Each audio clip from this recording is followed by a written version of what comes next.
Latin अमेरिकेमध्ये एक भीषण अपघात घडला। या अपघाताने तब्बल 55 जणांचा जीव घेतला।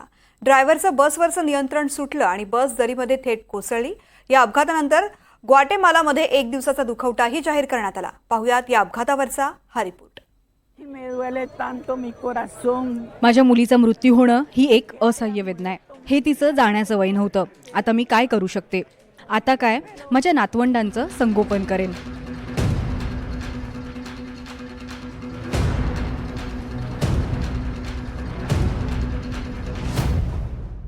ग्वाटेमाला शहरात झालेली ही गर्दी पहा।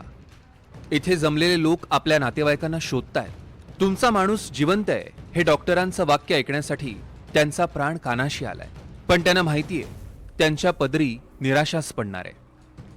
70 प्रवाशांना घेऊन जाणाऱ्या बसचा भीषण अपघात झाला आणि सुरू झाली दरीत कोसळलेल्यांना वाचवण्याची धडपड। स्थानिक बातम्यांवर व्हिडिओ दाखवला गेला। त्यात दिसलं की बसचा ब्रेक काम करत नव्हता आणि बस वेगाने अनेक गाड्यांवर आदळली। या ड्रायव्हरचाही मृत्यू झाला। मी त्याचा काका आहे।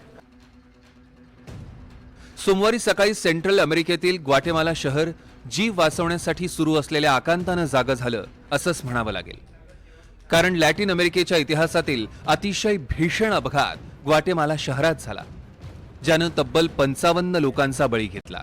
सकाळच्या सुमारास ही बस सॅन अगस्टिन अकासा गुअस्टलान शहरातनं ग्वाटेमाला सिटीकडे जात होती। 70 प्रवाशांना घेऊन निघालेली बस शहराजवळच्या पुलावर आली। त्याच वेळी ड्रायव्हरचं बसवरचं नियंत्रण सुटलं आणि बस इतर वाहनांना धडक देत पुलाचं रेलिंग तोडून थेट 65 फूट खोल दरीत कोसळली। समुद्राच्या प्रदूषित पाण्याच्या प्रवाहावर हा पूल आहे। बस पाण्यात पडताना उलटी झाल्यानं बसमधील अनेकांना बाहेरही पडता आलं नाही। काहींचा पाण्यातच श्वास कोंडल्यानं मृत्यू झालाय।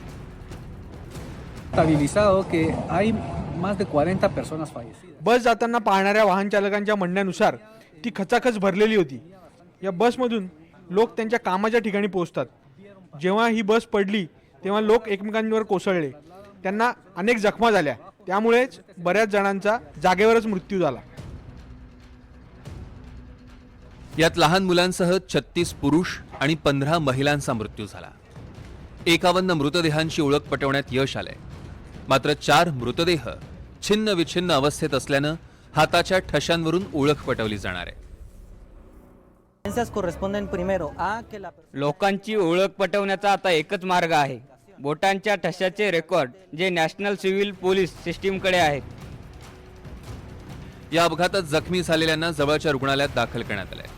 त्यांच्या उपचारांचा खर्च सरकार करणार आहे। शिवाय राष्ट्रपती बर्नार्डो अरेवालो यांनी शोक व्यक्त करत एका दिवसाचा दुखवटा जाहीर केलाय। मध्य आणि दक्षिण अमेरिकेत याआधी असे भीषण रस्ते अपघात झाले। जानेवारी 2018 मध्ये पेरूमध्ये पुलावरून बस कोसळल्यानं डझनभर लोकांचा मृत्यू झाला होता। तर मार्च 2015 मध्ये ब्राझीलमध्ये सेंट कॅटरिना राज्यात पर्यटक बसचा अपघात झाला। या अपघातात 54 लोक ठार झाले। या अशा अपघातांमुळे कुटुंबांचं होणारं नुकसान न भरून येणार असतं। Bureau report, NDTV Marathi.